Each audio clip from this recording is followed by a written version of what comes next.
Здравейте, приятели! Това са любителски кадри. Видеото е създадено с цел да даде обективна представа за един вид автомобил. Примерно фирма или ви трябва служебен автомобил и се налага още повече ефтин да бъде и здрав автомобил. Се налага да се търси такъв вид автомобил, като Рено Канго. Има се предвид тип баничарка. Тип баничарка още по форумите го водят ван, но аз бих казал, това е едно високо комби. Да ви представим сега, това е Рено Канго, 98 година производство. Почнаха да ги произвеждат от 97 до 2001, мисля, че. Тази кола е с бензинов двигател 1.4, 75 конски сили. Двигателят е слабичък, но за сметка на това икономичен. Бих казал повече, това е градски автомобил. Колата е доста просторна, външно е малки габарити, може да се паркира навсякъде из града. Още може да се ползва като семейен автомобил. Много е важно, като имате дете, което винаги го вадите и го слагате на задната седалка, да е точно такава странична врата. Страничната врата е много удобна, особено ако паркирате някъде натясно, винаги може да си я отворите и лесно да си извадите детето. До сега се внасят такива автомобили в България. Цената варира между 1500 и 3000 лева, което е доста хубава цена за един такъв вид автомобил. Колата по документи има товароносимост 500 кг. И наистина в тази кола са товарени точно до 500 кг, няма никакви проблеми. Значи какви проблеми имаха първоначално? Първоначално тези коли, понеже отзад задния мост е торсион и 1997 година, когато ги произведоха тия торсиони, те се пукаха, се чупиха и се налагаше подмяна. Не са много евтини и не е приятно. Значи след 1998 година френската компания е подсилила този вид агрегат и по принцип, ако не се товари над 500 кг, няма никакви проблеми. Торсиона се издържа добре. Отпред има два носача по един шарнир, има един амортисьор и пружина. Много е лесно и много ефтино, бих казал, ремонта. Няма никакви проблеми. Дори ако се налага да купите такъв автомобил и отпред чука, трака, лопа, няма нужда да се притеснявате. Много са ефтини частите. Друго да кажа за двигателя. Двигателя доста е тихичък и издръжлив. По принцип смяната му се води на 10 000 км на масло, но този автомобил е шофиран и с 15 000 и веднъж почти и до 20 000 се наложи. Просто нямаше как да се смени. Той се води работен автомобил. Трябва да се работи с него и почти няма време за обслужване. Но няма никакви проблеми. Тази кола за 4 години е изминала някъде над 50 000 км. Сигурно е към 70, понеже скоростомера не работеше първоначално и първите 2 години нямаше как да се засекат километрите. Обслужването на двигателя. Първоначално, ако смените агренажния ремък, ролката и водната помпа, дори маслото и филтрите, с работа ще ви излезе до 400 лева, което не бих казал, че много скъпо. Сега, с какви проблеми се срещат често собствениците на тези коли?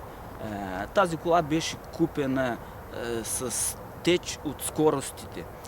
И предишният собственик беше леко се оплашил, понеже се е мотал по сервизи и му казали, че скоростната кутия е заминала, изтекло маслото и трябва да се сменя. Не е така. Трябва винаги да се търси истинската причина. Те имат една такава странна френска особеност. Вътрешното каре в скоростите се обмаслява от същата течност, която т.е. от маслото от скоростната кутия. И външните карета имат лагери и маншони. Понякога лагера заминава, оттам почва да тече масло, но често се къса самия маншон от старост или некачественост, изтича оттам маслото, но много лесно и бързо се забелязва този проблем. При шофиране на четвърта и пета почват да свирят скоростите. Не е проблем, ако го чуете това нещо, значи тази кола беше изминала цяла седмица, е шофирана с изтекло масло, след това се смени маншона, наля се достатъчно количество, мисля, че около литра и половина трябваше да се долее в скоростите и няма никакви проблеми. След това е изминала още 500, не 500, а 50 хиляди километра, няма никакви проблеми до сега. Другото, на двигателя. Когато сменяте ангренажния ремък, препоръчително е да се смени и семеринга на коляновия вал. Значи, в руските форуми съм чел, че този семеринг е почти същия, както и на Лада 2108. Не знам дали е вярно, но най-вероятно не е скъп. Но препоръчително да се смени, когато се смени ангренажния ремък. Оттам тече масло, той има проблем този двигател, но не изтича много. Тук беше купена колата със същия проблем, значи винаги се лъзи малко. Колата е изминала над 50 хиляди километра, до сега нямаше как да се смени и ни се сменя поради безпроблемен теч. Значи то капи, но много малко. Понякога казват задължително, защото може да обмасли ангренажния ремък. Редовно проверявам на всеки 10 000, проверявам дали е мазен ангренажния ремък, до сега нямаше такъв проблем. И просто отначало не беше сменен и така. Сега да кажа за разхода на тази кола. По заводски данни пишат градско 9, извън градско 7. Аз не бих казал, че тя взима 9. Повече от 8 просто съм нямал такъв разход. Повече от 8. Извън градско със сигурност 6 може да направи, ако се шофира до 100 км. И това достатъчно икономичен автомобил. На тази кола се монтира и на нея също е монтирана газов инжекцион. Газовия инжекцион, цената му е 850 лева. Бутилката събира 37 литра. Първоначално, когато се монтира тази бутилка, не събираше толкова. Събираше някъде към 27-30 литра. След това, те така и самите газаджии казват, след това някакси, не знам, обема ли се увеличава, но почва да събира повече. На момента колата събира 37 литра газ. С тези 37 литра газ, извън градско, когато се шофира 100 км в час, тази кола изминава 500 км. Градско тя може да измини 400 км. Значи това е страхотен разход просто. И големите предимства на тази кола, тя е вместителна доста, може да се товари, може да е семейен автомобил и е икономичен, безпроблемен. Сега може да чуете как работи двигателя. Двигателя предполагам, че е на около 300 000 км и работи доста безшумно, доста добре. Винаги е сипвано хубаво масло, качествено има се предвид. Маслото е 10В40, винаги са сменени филтрите и въздушния и масления.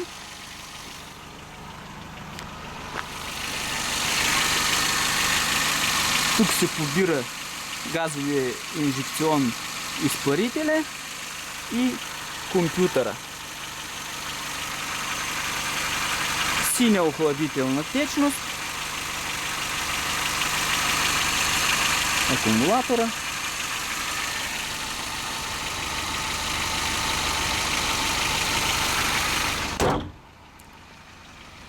Сега да направим една обиколка на колата. Купето е подцинковано, много рядко се появяват ръжди, но понеже това е стар автомобил и се случва.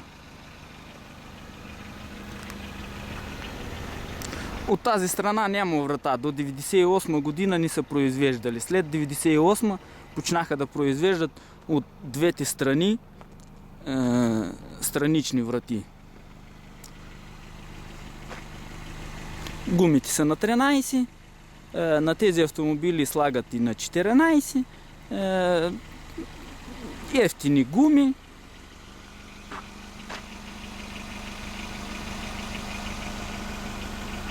Високи автомобила. Значи, горе на багажника е возено 10 листа шперплат, 20 листа, отделно се има предвид, 20 листа гипс картон 12 мм и 15 листа сантиметър и половина ОСБ.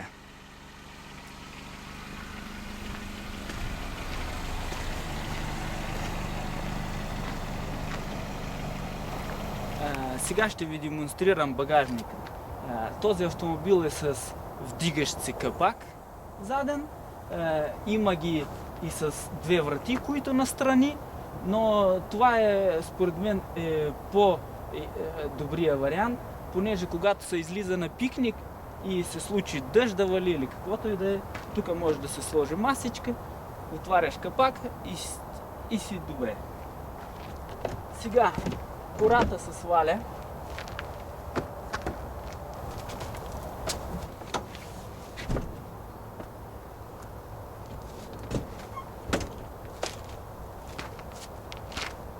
Ето това е. Това може да се товари до 500 кг. Понеже е монтирана газова уредба, тя е монтирана на мястото на резервната гума отдолу и резервната гума се вози в багажника. И сега вътре салона. Понеже това е низък клас автомобил, няма какво да се очаква от салона. Таблото е от твърда пластмаса, два цвята, тук е синьо, тук е сиво. От екстрите има климатик тази кола, който добре работи. Има подгряване на задното стъкло, има L стъкла предни, зимно време много тежко работят, почти не се отварят. Лятно време добре функционират. Сега, какви са минусите тук? Да доближим така малко да се вижда по-добре. Сега, ето климатика. Недостатък е, че примерно зимно време искаш да ти духа топло, но в задръстванията влиза дим от други коли и искаш примерно да затвориш салона, се налага да се включи климатика и да се включи само така климатика да върти вътре. Понеже той няма да работи, нали, да духа студено, то ще духа все топло, но климатика работи и затова харчи повече двигатели градски условия. И за сметка на това се налага винаги на нула да стои и да се дишат димо. Няма филтър на салона в тази кола. В другите модели може би има, но точно за този модел няма. Друго какво? Изгарят кружките на индикаторните кружки. Те са няколко тук. Много лесно се сменя. Значи, сваля се тази капачка, отвиват се тук два винта и може да се свали таблото и да се смени. Понеже аз имам едно старо от Citroen такова табло скоростомер, от него отвивам стари кружки и се монтират тук. Друго, което скоростомера след известни години спира да работи. Като спре да работи скоростомера, спира и да въртят километри. И тази кола беше на 15 години, купена беше 120 км. Много лесно се оправя. Сменя се датчика, който се намира в скоростите. Малко труден е достъпа до него, но може. Ако имате как да повдигнете колата, доста по-лесно ще стане тази операция. Иначе аз го смених сам отпред до блока, както беше колата. Значи, вади се този датчик, той има една шпилка, тя се бута, сваля се буксата и се вади самия датчик. Самия датчик не бих казал, че много скъп, но и не бих казал, че много ефтин. Струва 70 лева. Обаче първия път, без да сваля моя, купих един датчик, той не стана, се наложи да търся друг, те нямаха друг и наложи се сам да опитам да го оправя.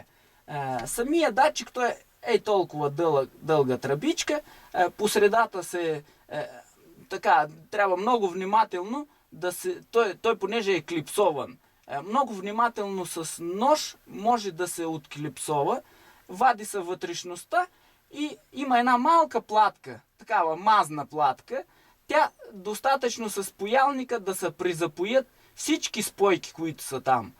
И датчика почва да работи отново, вече е изминал 50 хиляди, даже мисля, че е над 50 хиляди километра, няма никакви проблеми, продължава да си работи.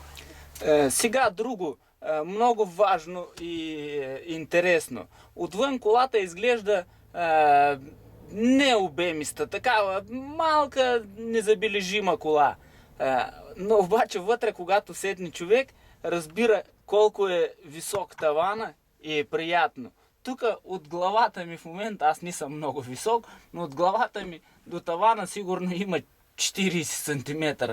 Има едно хубаво такова чикмедже отпред, много удобно за всякакви неща. Доста обемисто. По принцип, тя би трябвало да има и тук, така отстрани, същите чикмеджета, от тук и до края, до задната част.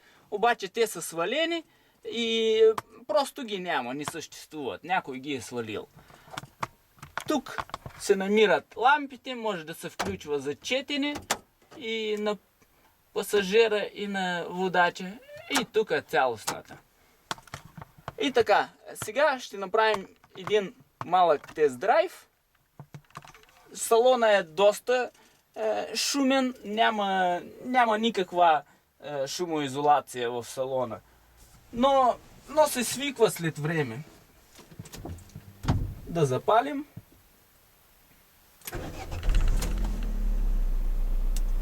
Ето как се чува вътре в салона. Двигател е доста тихичко работи, но след 100, даже бих казал след 90 км в час, почва да шуми, понеже скоростната кутия, нали, ще се повторя, с къси придавки, 5 скорости, и когато сядаш за първи път в тази кола, искаш да включиш и 6-та скорост, която не съществува. Би било добре, ако бяха направили 6 скорости. Добре, сега да потеглим. Слагаме колана. Включваме фаровете.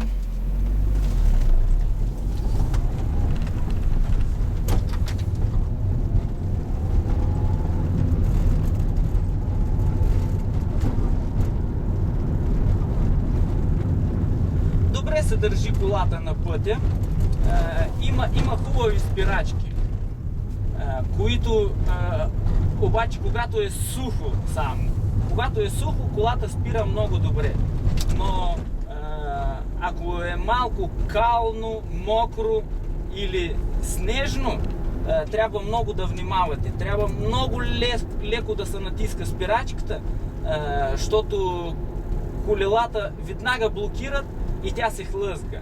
Ако може да се шофира и спира професионално, има се предвид да се имитира АБС, понеже АБС няма в тази кола, трябва да се имитира АБС, тогава няма никакви проблеми, ако имаш хубави зимни гуми. Иначе с слаби гуми трябва много внимателно да се шофира. Да кажа накратко как се спира професионално и се имитира АБС. Трябва да се натиска спирачката няколко пъти и така бързо. То по принцип така работи АБС, той стиска накладките и блъска. Примерно спира така. Дън. Това е спирането.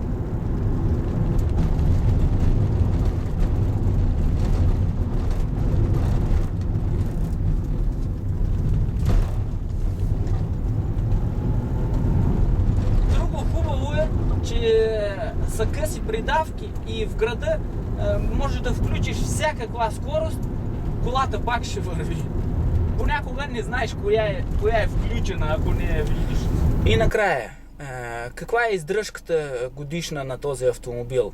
Данъка в София е 15 лева, гражданска застраховка 160 лева и технически преглед до 50 лева може да се направи. Сега за автомобила.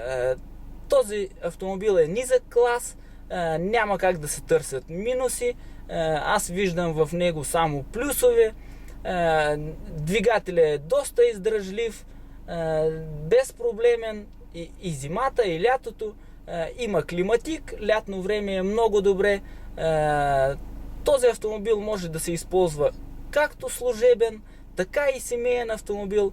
Особено понеже аз живея в къща и винаги има какво да се вози. Примерно, последно кое е возено с тази кола, пелети. Тя събира 30 турби пелети, може и повече, но не искам да я претоварвам, понеже 1 тон някъде пелети са около 60 и няколко турби, на 2 пъти може да се превозят, няма никакви проблеми. Това бяха любителски кадри. Следващия път надявам се да ви покажем пак един такъв автомобил от френското производство. Това е Renault Scenic.